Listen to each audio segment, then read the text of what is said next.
Hello everybody, and welcome to Let's Play Medieval 2 Total War the English campaign. Okay, last time we left off, we took out Stauffen off the Germans, we got an English Pope, and hence the crusade against Toulouse was cancelled, and everybody seems to be going home. Hungary just marching this way back towards their pathetic lands. Venice left stranded because they don't seem to have any settlements other than this one all the way down here. This seems to be their last one according to my territorial ranking graph. What else has happened? Oh yes, the Spanish there trotted off with tails between legs, and it's all been rather devastating for them because we have an English Pope now, and we also have dominance, monopoly of their college. Just look at this. 1, 2, 3, 4, 5, 6, 7, 8, 9 cardinals, which means we're guaranteed an English cardinal, as long as we have, of course, a preferati in there. God's servant. As long as we have preferati, we have English Pope. That'll be the next conspiracy. We'll have 9 English cardinals, none of them the damn preferati. That'll be the next thing that happens. Anyway, we won't bother about things like that. That's in the future. Let's concentrate on now, shall we? The update video that I did at the end of the last set of updates, last set of videos, was regarding the finale, the grand finale, the invasion of the Middle East, with 3 family members of past generals, Nicholas Watkins, Harry Horston, and who was the other one? I've totally... oh yes, how can I forget Mr. Dratwich? Geoffrey of Dratwich as well. But you know, one person was missing from this whole plan. One person. The damn king! King Jacob the Malevolent. You know, sat on his throne there. He's done a very good job overseeing our kingdom into what it is today, into helping stability, you know, helping stabilise it, helping to get that English Pope. And now we are raking the cash in. It's just great. Just, you know, son of the great Simon Maitland, a great general in his own right, of course, and so therefore he will also not be missing out on this action. So rather than 3 armies, 3 navies, blah de blah, it's going to be 4. So yeah, there's a few ways this could go wrong. It could go wrong if we get bankrupt ourselves. 4 elite full stack armies in the field for however long it takes to get all the way down to the Middle East. A lot of upkeep, I think.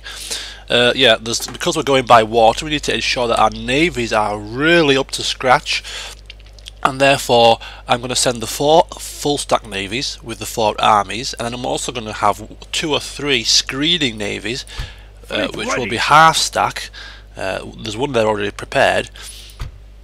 He's going to get his reinforcements, and we'll have to recruit a 3rd one. On the screening navies will be they will just be tasked with the responsibility of making sure that the waters are clear of enemies for the main navy. I don't want any surprises. I don't want my main navies being sunk with all these elite troops in them. So that is the plan. 3 screening navies, 4 full stack navies, which can handle more than a few petty pirates and enemy ships. See if they get ganged up on, that might be the problem, but anyway, we should hopefully avoid that. So that is the plan with the navies, and for the main 4 navies, I want to recruit the best ships possible, and therefore in Toulouse, Marseille, Genoa and Florence I've had to start building a naval academy, because none of them have got that. It gives an experience to all ships recruited, and it reduces cost by 10%. So before those 4 massive navies can be recruited, Toulouse, Marseille, Genoa and Florence will have to build their shipwrights, or whatever it's called. Naval Academy, sorry. They'll have to build those, so it's, you know, it's a lot of preparation required. Also in Toulouse, Marseille, Genoa, Florence and Rome, I am recruiting the splinter cells, which is the priest, diplomat, spy and assassin. So 4 splinter cells will go across as well to, you know, convert the populace with the priests, to maybe do some assassinations, maybe a bit of sabotage, you know, spies to stick in the settlements, hopefully open the gates, and all this sort of thing. All very very dramatic. But for now, the main concern is to ensure that we do not lose any settlements in our mainlands, and also keep an eye on these blasted imperials that are sort of, you know, handily placed on our borders, which I have one army doing that, which I think should be enough for now. I'm building up Magdeburg, finally, because we have a bit of spare cash, building up Magdeburg into a full-size citadel to assist with any sort of regional garrison work, you know, to protect our borders on this side.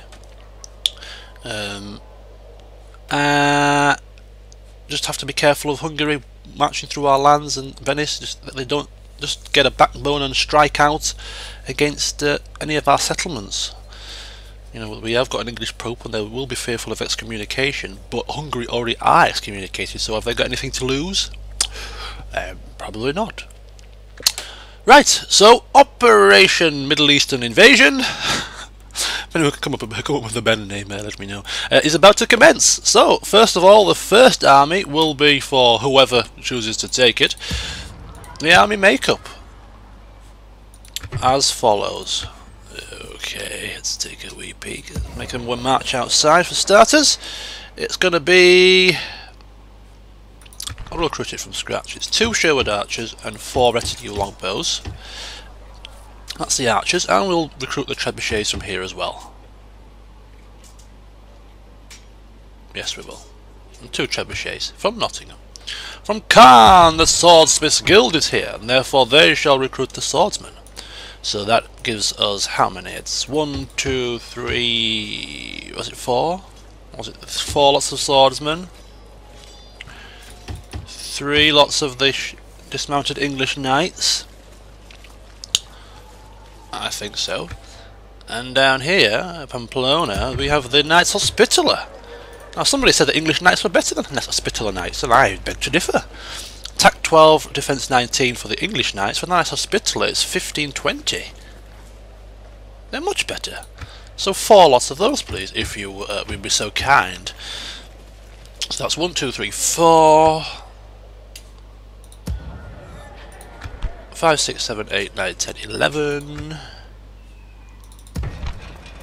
12, 13, 14, 15, 16, 17, 18, 19, and a general is 20. And that's a full-stack army. And that's going to be each army as we go along. So what we'll do, once the armies have been amassed, or the troops have been recruited in the necessary places, they will come down somewhere on the southern coast here, form up and await their navies. Whichever is recruited first, navies or the armies. And then they will go. Yes, Majesty. Lords are beneath me. Yes, Your Highness. Oh, look at that. You have got to be my weakest priest. You useless person. God's servant. You're a bit better. This is the heathen in question, my lord? Yes, Your Highness.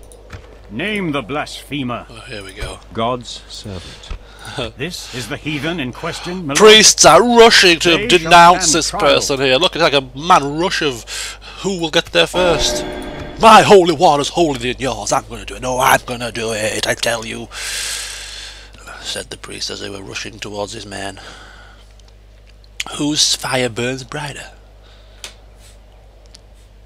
Okay, I think that's it for this turn. I did a little housekeeping before I started this video, yeah. Any settlement that can build a holy building will get priority, as per the King's wishes. So any settlements that have any sort of leftover work to do, like this, needs to have a huge cathedral built as a priority, but unfortunately that has to come after the shipwright. Same here. These will be constructed next, after the shipwright, of course. So all sort of religious buildings get a priority. Keeping in good favour with the old Pope. It's, you know, we shouldn't stop now just because we've got the English Pope we desire. Should keep, you know, keep the faith. Keep the faith, people. Keep the faith. I think that's the only places that require churches. I think churches are pretty much done everywhere else. So there we go. You know, we're still rolling in cash. So without further ado, we will end the turn and pray that we don't get attacked. Leaving the army, sire. Woodsman's Guild headquarters. Oh, just at the nick of time. Though the Woodsman's Guild headquarters includes artisans of Do not be a crusade. For God's sake, I haven't got a crusade against Jerusalem. Don't even dare call a crusade now. The Further Woodsman's Guild headquarters includes artisans of peasants' trade and labour. In truth, this just helps form the legitimate face of essentially a well-trained bandit clan. Blah blah blah. Tolerating the behaviour for the king. Okay, let's build that. Oh, dead Pope! Oh my God, he's only just come into power, and now we've got a dead Pope. Oh, what shall we do? I know what we shall do. Marker of Hinckley, fancy me Pope, dear? Pope Simon. Good old English name. It never gets boring watching that video mode, because it very rarely happens. Walker of Hinckley, by absolute majority, surprisingly, has taken it, and he's the new English Pope. New English Pope means new favour, and this English Pope, not quite liking the other factions as much as the other one did. The other English Pope seemed to, embrace the other factions. All of them had pretty nice stats. This Pope, no, I didn't like other factions, thank you very much. They all suck, apart from Poland, who have never attacked us once, and therefore they have good favour. Hungary, screw you. Holy Romans, put one toe out of line and you'll know about it. Spanish and Portugal, always been at war with us. Pah, don't like you either. A Pope after my own heart, I say. Right, what does this Woodsman's Guild give us? Does it give us anything extra? Does it allow us to recruit Sherwood archers anywhere in the world? No, that would be far too good a bonus. Okay.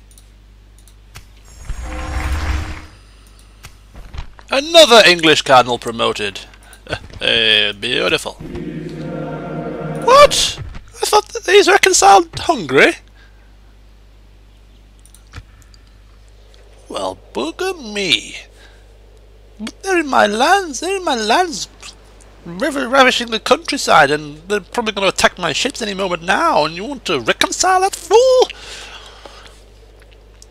Okay, first things first, let's denounce this man. Cardinal first. Yes, Majesty. Who is the heretic, sire? Oh, you are an God will judge them, sire. embarrassment to the college. Yes, Your Highness. Name the blasphemer. Oh. Yes, Majesty. Who is Oh, the for heretic, God's sire? sake, you gotta be joking The me. heretic will not survive. Shut up. Empty words. Empty damn word. Oh, we've lost a priest in Florence. Okay, better recruit another one. Okie dokie. Right, lovely. Zaragoza, ready to upgrade. Well, you can upgrade very soon. Plague in Toulouse. Bloody plagues are cropping up everywhere. Damn plague on your houses, plague. Okay, we'll build that next.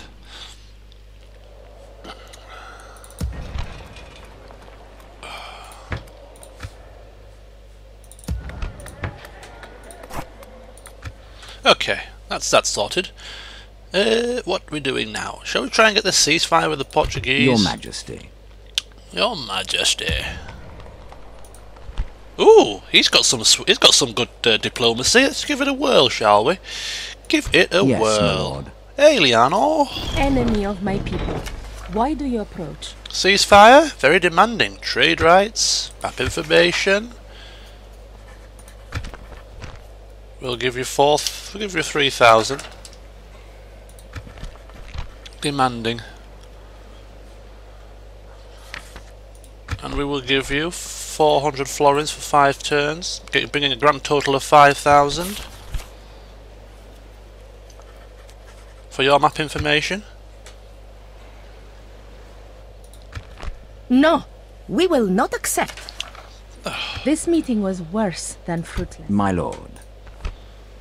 Okay, we tried and failed. Without question, sire. Screw you, lady. Screw you and your stupid ways. Fleet ready, sire. Set sail.